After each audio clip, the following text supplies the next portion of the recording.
Hello guys, in this video I'm going to share with you the engineering applications of polar form of complex number. Alright, so before we proceed with the explanation, let us do some quick checklist. So the thing that you should have known by now, the first one is the equation of polar form is this one, r cos theta plus r sin theta I. So what is r here? Okay, r is the modulus that you get from the Argand diagram. And what is r? What is theta? Theta is the argument. Again, you get both information from the Argand diagram.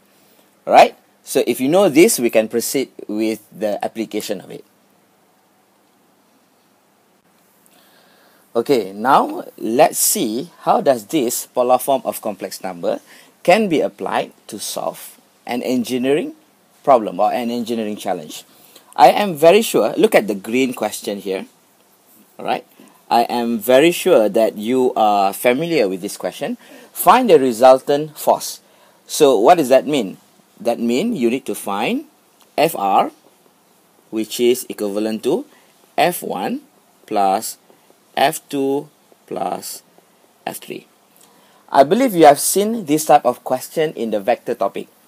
So basically the idea is for you to resolve each force and add according to components x and y, and then you find the resultant force. But using complex number, we can actually have a shorter approach, I can say.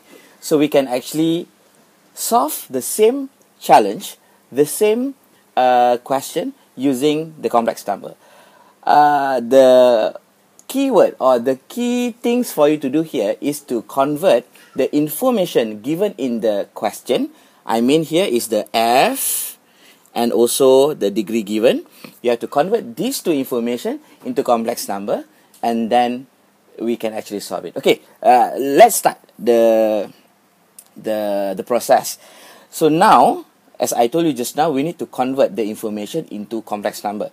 What we have now, let's say we are talking about F1 now.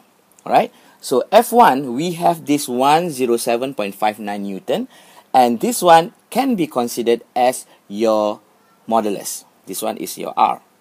And then this 45 should give you an idea of your R. What is your R again? Your your theta. Sorry, this one is this 45 is for your argument, which is theta. What is theta?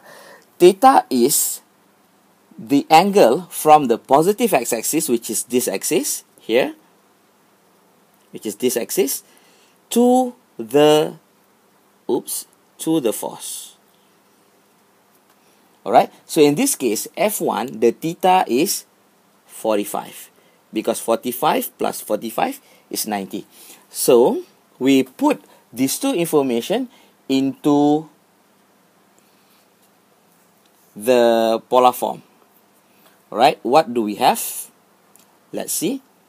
We have 107.59 cos 45 plus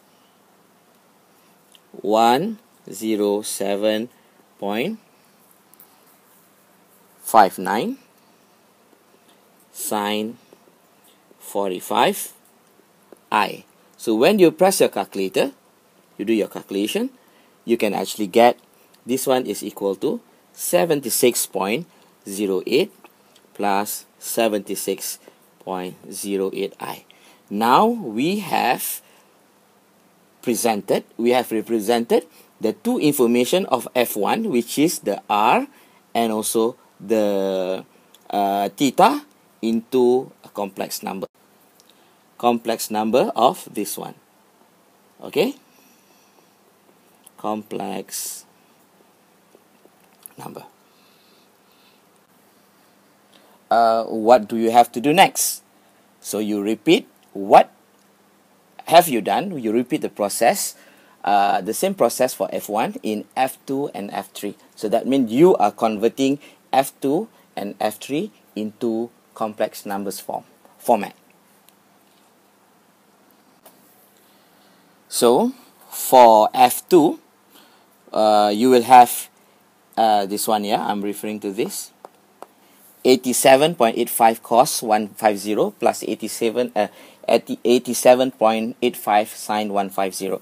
So where did we actually get this 150 from? So we are getting it from here, from here to here. Because always remember that your theta, your argument must be measured from positive x-axis. Okay. Okay. Same goes to F3. So we get F3, the red color here, 130 cos 255 plus 130 sin 255. This 255, the argument we get from here. Oops. From here to here, which is 270 minus 15. Okay, so what's next? We have F1, F2, and F3 in complex number format. What do we have to do next?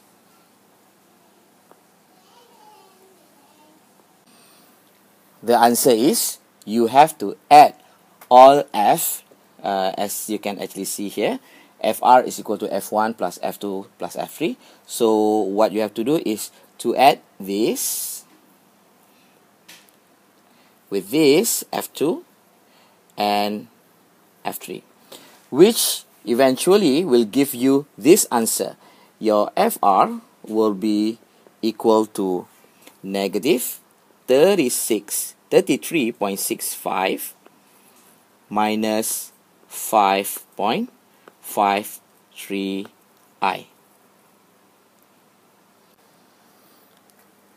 Okay, so when you have your resultant force in complex number format, what you should do next is to convert this information into an Argand diagram like this one. So if you plot the resultant force in Argand diagram, you will get this line. So as been discussed in the previous video, from the Argand diagram we can actually get the modulus and argument. So modulus for this case is this R. So we are using the Pythagoras theorem. Your R is equal to square root of 33.65 square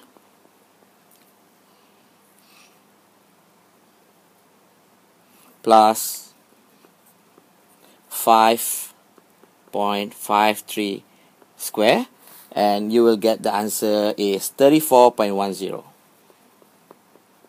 And from there as well, you can actually get this psi, this angle. The angle there for psi is, I just go to arctan, tangent, 0.164, and the answer is your psi, the internal angle there is 9.33. Okay, but since